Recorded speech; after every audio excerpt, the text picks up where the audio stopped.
So one of the most powerful things about Glitch is for your game to be cross-browser, meaning that both desktop and mobile players can enjoy the experience. But how on mobile are you to know that you could turn left, turn right, that the R is going to do something, the F, all those keys and actions on the bottom are not easily transferable on mobile devices. So on Glitch, we have something called a virtual controller, in which the desktop version of the game will have different controls than the mobile version, and is usually set by an on-screen controller that the user can easily do.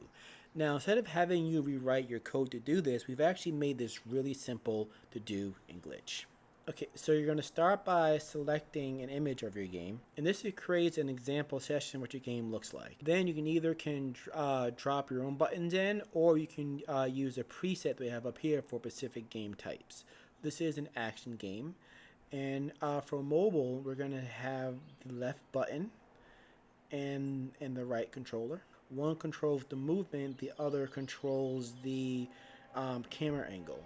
Then for these little potions down here, we're going to assign the buttons to these potions.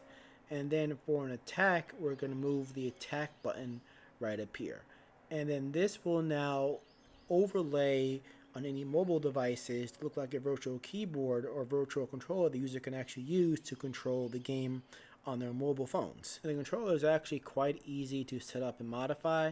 So for here, I want to get rid of, let's say, the bag button, and then I want to get rid of the alt buttons. Those don't make sense. Now, this game has a magic attack, so I'm going to use this new button. I'm going to have it be placed right up here. And from this button, I'm going to call it magic.